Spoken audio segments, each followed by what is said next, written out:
Coucou tout le monde, bienvenue sur notre chaîne YouTube Viens chez moi, écoutez prête l'oreille, je suis Vaya Prière et je suis heureuse de vous retrouver aujourd'hui pour une nouvelle étude de notre programme Viens chez moi de l'Ancien Testament et cette semaine nous devions découvrir Jonas et Michée.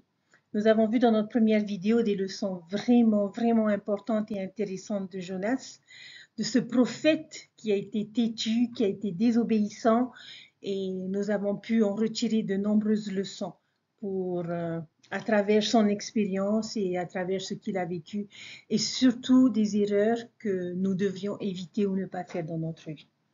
Aujourd'hui, dans notre vidéo d'aujourd'hui, nous allons donc voir et découvrir Michée. Qui était-il? Que sait-on de lui? Tout comme Isaïe, Michée était aussi un maître du symbolisme. C'était un prophète qui était assez créatif en fait. Et l'une des grandes contributions du livre de Michée réside dans les images symboliques qu'il nous donne pour l'Église des derniers jours et pour son œuvre. Nous avons déjà vu un bel exemple de ce genre d'image dans le livre de Daniel, l'image de la pierre qui roule et qui grandit et qui détruit la grande statue et finit par remplir toute la terre. Mais Michée va nous donner 4 autres leçons. La première se trouve dans le chapitre 2, versets 12 et 13, qui concerne les brebis. Et ces versets nous disent « Je te rassemblerai tout entier, ô Jacob, je rassemblerai les restes d'Israël, je les réunirai comme les brebis d'une bergerie, comme le troupeau dans son pâturage, il y aura un grand buis d'hommes. Celui qui fera la brèche montera devant eux. Ils feront la brèche, franchiront la porte et sortiront. Leur roi marchera devant eux et l'Éternel sera à leur tête. » Cette image que vous voyez à l'écran correspond au troupeau de moutons, au moins une partie. Et c'est une image que nous avons déjà vue. David a comparé le peuple de Dieu à un troupeau de brebis gardé par le bon berger. Ésaïe a utilisé des images de moutons, Ézéchiel, Jérémie et d'autres aussi. Et d'ailleurs, Jésus va s'inspirer fortement de cette image dans le Nouveau Testament. Mais ici, Michée pousse l'idée église et troupeau un peu plus loin. Il fait quelque chose de différent avec. Ce troupeau a été placé dans une bergerie, une sorte d'enclos. Ils sont donc enserrés et retenus par les murs de cette enceinte, et ils sont tellement nombreux qu'ils se serrent les uns contre les autres et n'ont qu'un seul désir, sortir. Ils font énormément de bruit à cause de leur multitude. Cette image n'est donc pas une image calme et pastorale avec les moutons paissant tranquillement et avec contentement dans les champs. C'est un troupeau de moutons agités, excités et pleins d'énergie. Et qu'est-ce que cela nous apprend sur l'Église des derniers jours? Dans cette image, nous avons toutes les connotations du peuple du Seigneur comme des brebis. Il y a une douceur dans l'image. Les moutons ne sont pas considérés comme les animaux les plus féroces, n'est-ce pas? Ils sont unis comme un troupeau, nourris et protégés par leur bon berger. Mais nous obtenons davantage ici dans la représentation du troupeau par Michée. Ils sont aussi une force de la nature avec laquelle il faut compter. Ils forment un énorme troupeau et le monde essaye de les enfermer dans cette bergerie, de les encercler, de les contrôler, mais ils n'y arrivent pas parce qu'ils veulent sortir. Ils ont quelque chose à dire, quelque chose à faire et ils ne peuvent pas être retenus par ces murs du monde. Le monde veut les faire taire, mais ils sont bruyants et continuent de bêler et de crier. C'est le genre de moutons que nous devrions être.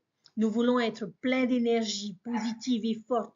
Nous avons une mission à accomplir et nous sommes ravis de sortir et de la remplir. Mais il y a ces murs sacrés et cette porte qui nous retiennent. Alors qui vient nous aider? Le briseur. J'aime ce titre de Jésus-Christ, le briseur de toutes les barrières. Il vient et détruit cette porte. Et que font les moutons? Ils commencent à se déverser par cette ouverture. C'est parti. Pouvez-vous garder cela à l'esprit? Tous ces moutons qui jaillissent et qui courent à leur tête, un immense sourire aux lèvres. Son troupeau éclate partout dans le monde. Ils ne peuvent pas être arrêtés. Essayer d'entraver l'énergie, la puissance et le volume de l'Église de Jésus-Christ, c'est comme essayer d'empêcher des centaines de moutons animés et avides de sortir d'un corral. Cela n'est pratiquement pas possible. On serait submergé par leur taille. Alors, quel genre de brebis sommes-nous dans le troupeau du Christ? Est-ce que nous courons Ou sommes-nous inertes et immobiles, contents de nous nourrir de l'herbe de l'Évangile par nous-mêmes? Sommes-nous bruyants? Réjouissons-nous, partageons-nous, enseignons-nous, invitons-nous le monde à se joindre à nous? Ou restons-nous silencieux et réticents? Sommes-nous têtus et provocateurs contre les murs du monde, ne voulons pas les laisser nous encercler? Ou nous contentons-nous de nous asseoir dans les bergeries que le monde a construites pour nous? Non. J'espère, chers frères et sœurs, que nous voulons être comme le troupeau de moutons de Michée, doux mais puissants à la fois. Nous sommes les brebis des derniers jours. Voyons à présent une autre image donnée par Michée dans le chapitre 4, le bœuf et les gerbes. Versets 12 et 13 nous disent « Mais elles ne connaissent pas les pensées de l'Éternel, elles ne comprennent pas ses desseins, elles ignorent qu'il les a rassemblées comme des gerbes dans l'air. Fille de Sion, lève-toi et foule, je te ferai une corne de fer et des ongles d'airain, et tu broieras des peuples nombreux. Tu consacreras leurs biens à l'Éternel, leurs richesses au Seigneur de toute la terre. » Mais elles ne connaissent pas les pensées de l'Éternel, elles ne connaissent pas ses desseins, et elles ignorent qui les a rassemblées comme des gerbes dans l'air. J'aime beaucoup ces versets, chers frères et sœurs, parce que c'est une belle image qui décrit ce que devrait être, je dirais, un véritable disciple de notre Sauveur Jésus-Christ. Cette image des bœufs foulant, écrasant avec leurs sabots sur les gerbes de céréales, nous savons tous que dans l'ancien Israël, les bœufs et les taureaux étaient utilisés pour battre le blé. En raison du poids massif du bœuf, le blé pouvait être séparé de l'ivraie. Les bonnes choses pouvaient être rassemblées. Et c'est ce qu'il faut faire avec le blé pour le rendre comestible. Mais pour ce faire, une grande quantité d'énergie devait être dépensée.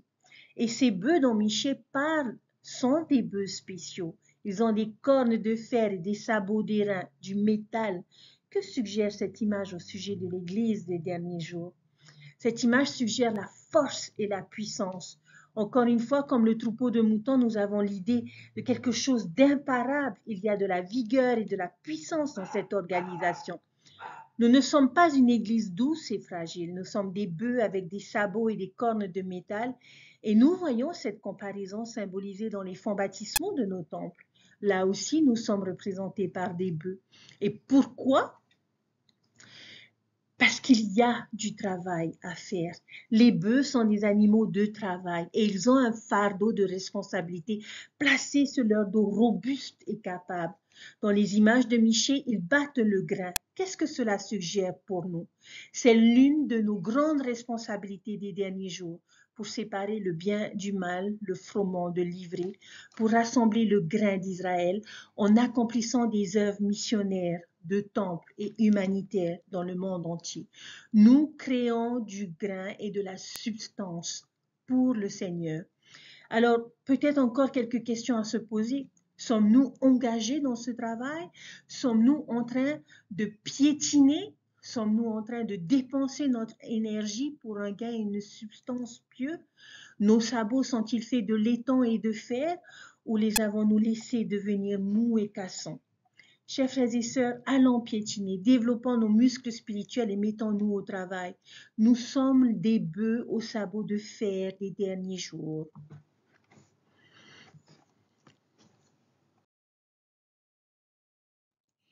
L'image suivante que j'aimerais vous montrer, qui sont d'autres symboles, c'est la rosée. Michée chapitre 5 versets 6 et 7. Le reste de Jacob sera au milieu du peuple nombreux comme une rosée qui vient de l'Éternel, comme des gouttes d'eau sur l'herbe. Elle ne compte pas sur l'homme, elle ne dépend pas des enfants des hommes. Que nous enseigne cette belle image sur l'Église? Une image douce comparée aux moutons et aux bœufs. C'est une image encore d'imparable. L'œuvre de Dieu ne peut pas être entravée. Ce serait comme essayer d'empêcher la rosée de se former sur l'herbe le matin ou comme essayer d'empêcher une averse d'arroser les pâturages. Cela ne peut être fait. Il ne tarde pas pour l'homme ni n'attend les fils des hommes. L'humanité n'y est pour rien. C'est l'œuvre de Dieu. Comme cette pierre qui roule de Daniel, qui a été taillée dans la montagne sans le secours d'une main. L'œuvre des derniers jours est divine et non mortelle, et nous sommes comme la rosée et les gouttes de pluie, pas comme des statues et des villes. Ces choses sont sculptées et construites par les hommes, mais il n'en est pas de l'Église de Jésus-Christ. Tous les symboles de Michée pour l'Église sont naturels, des moutons, des bœufs, de la rosée, et dans un instant, ce sera des lions créés et formés par Dieu. Quoi d'autre est suggéré par cette image? Les averses de rosée et de pluie sont rafraîchissantes, vivifiantes, nourrissantes.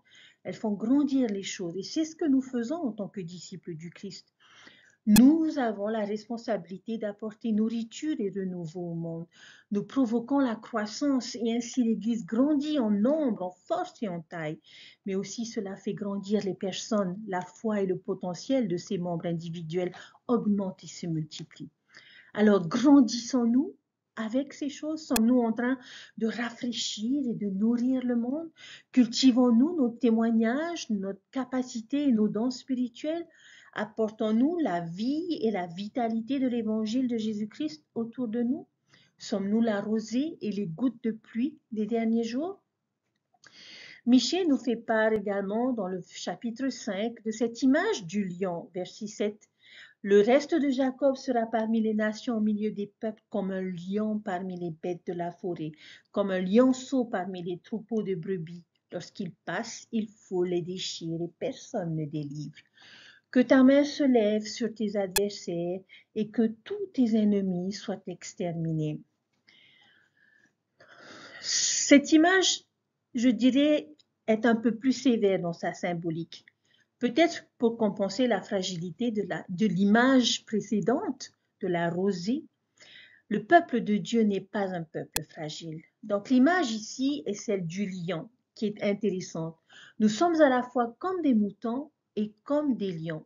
Que pourrait donc suggérer cette image au sujet de l'Église des derniers jours? Nous aurons de l'opposition et des ennemis. Il y aura des forces qui vont essayer de nous arrêter. Depuis l'époque de Joseph Smith jusqu'à aujourd'hui, l'Église a toujours été confrontée à une série continue d'antagonismes, de critiques et de condamnations. Mais à quoi cela a-t-il abouti? Rien. L'Église continue de croître et de prospérer. Ils sont comme des moutons essayant d'arrêter un lion. C'est une image un peu violente, mais pouvez-vous l'imaginer? Que ferait un jeune lion affamé s'il se retrouvait parmi un troupeau de moutons juteux et délicieux? Il traverserait, piétinerait et mettrait en pièces et personne ne pourrait délivrer ses brebis. Encore quelque chose que toutes les images ont en commun, le caractère imparable de l'œuvre de Dieu. Mais cette fois, l'accent est mis sur ce qui arrive à ceux qui tentent de s'y opposer. Ils ne réussiront pas à le détruire ou à l'obstruer.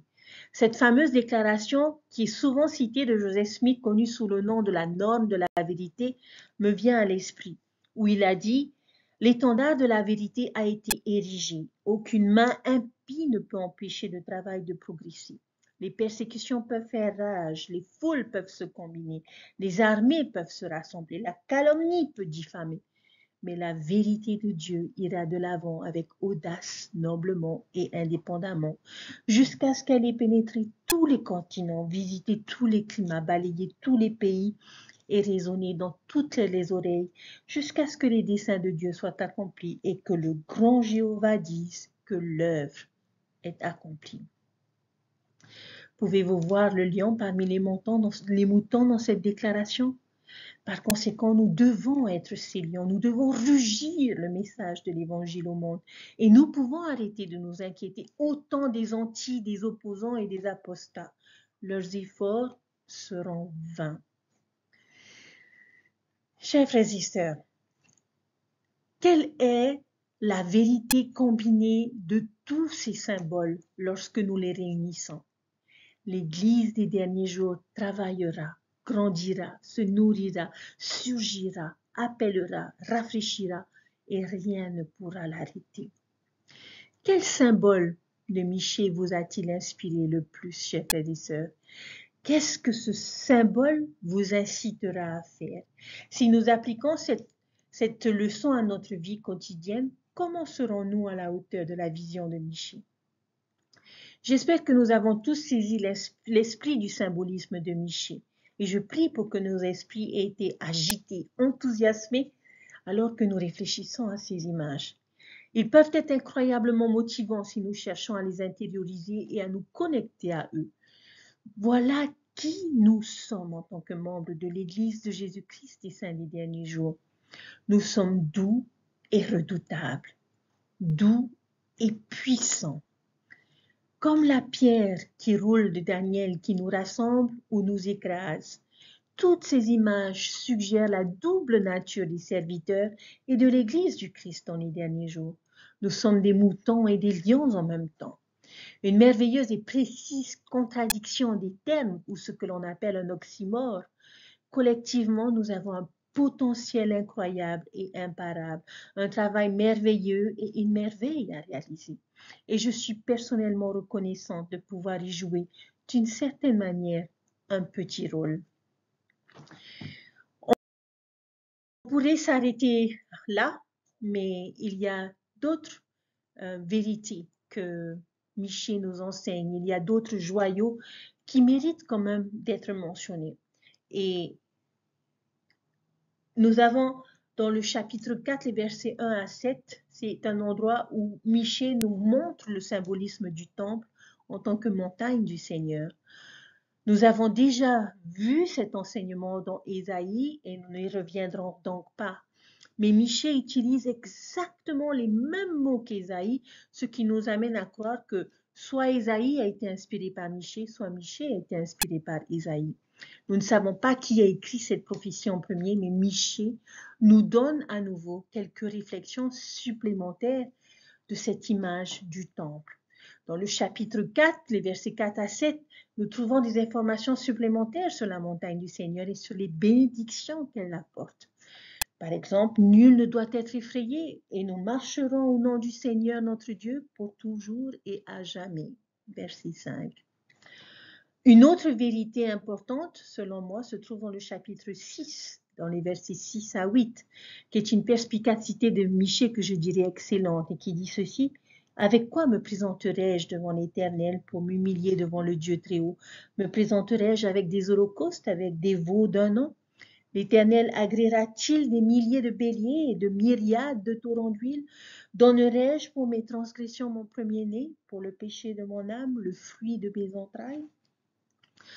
On t'a fait connaître, ô homme, ce qui est bien, et ce que l'Éternel demande de toi, c'est que tu pratiques la justice, que tu aimes la miséricorde et que tu marches humblement avec ton Dieu.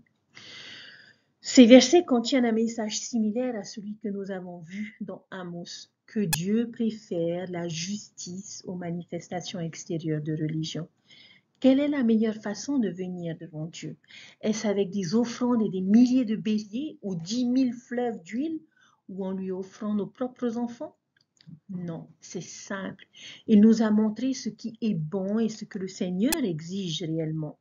Agir avec justice, aimer la miséricorde et marcher humblement avec Dieu. C'est ça, c'est ce qu'il veut réellement. C'est comme nos parents qui, lorsque les enfants s'adressent à eux et leur demandent ce qu'ils aimeraient avoir pour Noël, nous aimons leur dire, nous voulons des enfants, de bons enfants, des enfants obéissants. Eh bien, Dieu est comme ça, c'est son plus grand désir.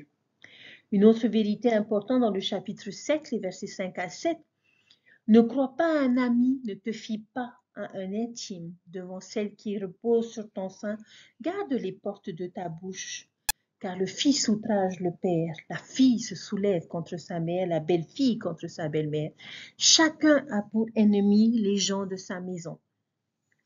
Pour moi, je regarderai vers l'Éternel, je mettrai mon espérance dans le Dieu de mon salut, et mon Dieu m'exaucera. En d'autres termes, chers frères et sœurs, ces versets nous enseignent que les personnes peuvent ne pas toujours être fidèles à nous, ne pas compter sur le bras de la chair. Même nos conjoints, nos enfants ne peuvent pas être fiables à 100%. Mais il y a une relation sur laquelle nous pouvons toujours compter. C'est celle de Dieu. Dieu nous entendra et sera toujours là pour nous. Dans ce même chapitre, les versets 8 et 9, 18 et 19 sont des versets puissants dans ce dernier chapitre de Michée sur le caractère et la personnalité de Dieu. Verset 8. Ne te réjouis pas à mon sujet, mon ennemi, car je suis tombé et je me relèverai. Si je suis assise dans les ténèbres, l'Éternel sera ma lumière. Je supporterai la colère de l'Éternel puisque j'ai péché contre lui, jusqu'à ce qu'il défende ma cause et me fasse droit. Il me conduira à la lumière et je contemplerai sa justice. Et un peu plus loin, dans les versets 18 et 19, quel Dieu est semblable à toi? Qui pardonne l'iniquité? Qui oublie les péchés du reste de ton héritage? Il ne garde pas sa colère à toujours, car il prend plaisir à la miséricorde. Il aura encore compassion de nous. Il mettra sous nos pieds nos iniquités. Il jettera au fond de la mer tous leurs péchés. C'est exactement ce qu'il est, chers frères et sœurs. Quand nous tombons, il nous aide à nous relever et à rentrer. Quand nous sommes dans le noir, il éclaire notre chemin. Quand nous serons accusés, il plaidera notre cause parce qu'il pardonne l'iniquité et ne retient pas sa colère et se complaît dans la miséricorde. Il a pitié de nous et jette nos péchés dans les profondeurs de la mer. Comment ne pas aimer un Dieu comme cela?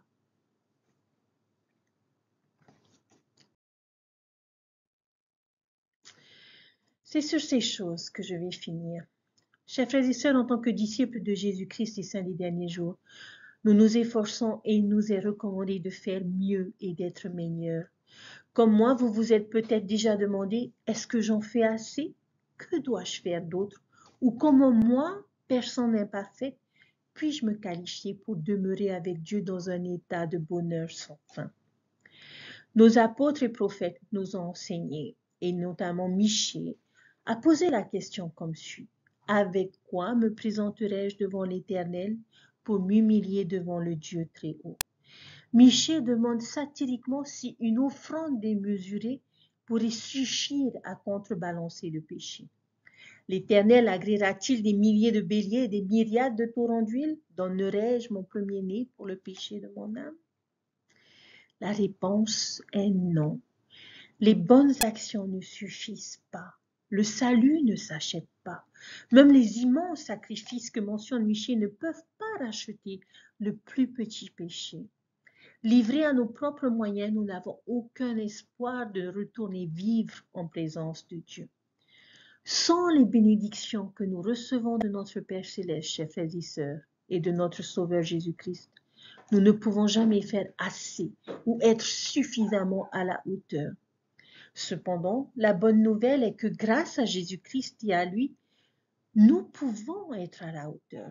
Tous les hommes seront sauvés de la mort physique par la grâce de Dieu, du fait de la mort et de la résurrection de Jésus-Christ. Et si nous nous tournons notre cœur vers Dieu, nous sommes tous sauvés de cette mort spirituelle grâce au sacrifice expiatoire du Christ et par notre obéissance aux lois et aux ordonnances de l'Évangile. Nous pouvons être rachetés du péché et nous tenir innocents et purs devant Dieu. Michée expliquait à juste titre, Dieu t'a fait connaître aux hommes ce qui est bien. Et ce que l'Éternel demande de toi, c'est que tu pratiques la justice, que tu aimes la miséricorde et que tu marches humblement avec ton Dieu.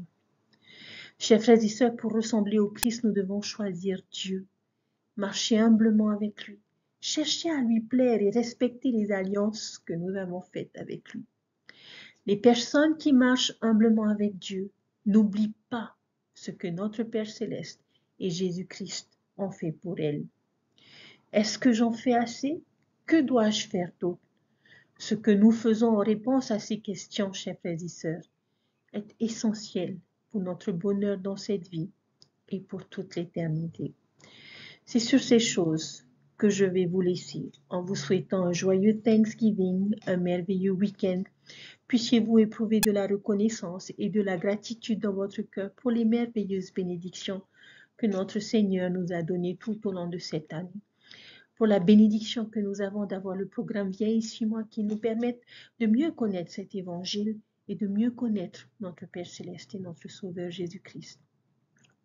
Je prie, chers frères et sœurs, que nous soyons bénis, que nous soyons ces moutons et ces lions que nous soyons ces bœufs et cette rosée dans l'œuvre de Dieu, et qu'avec nous, cette œuvre puisse avancer et que nous puissions y contribuer. Et je sais que grandes seront les bénédictions pour tous ceux qui s'efforcent de faire la volonté de Dieu et de garder les alliances contractées avec lui lors de notre baptême et dans sa sainte maison. Je prie, chers frères et sœurs, que nous puissions toujours agir avec la gratitude dans notre cœur pour toutes les bénédictions et pour le sacrifice expiatoire de notre Sauveur Jésus-Christ pour nous et pour tous ceux que nous aimons. Dieu vit et Dieu nous aime, n'en doutez pas. Si vous avez un doute, je vous invite à vous humilier et à vous agenouiller et à demander au Seigneur. Et je sais que par le pouvoir de son esprit, son amour vous sera manifesté. Et je laisse toutes ces choses au nom de Jésus-Christ. Amen. À très bientôt.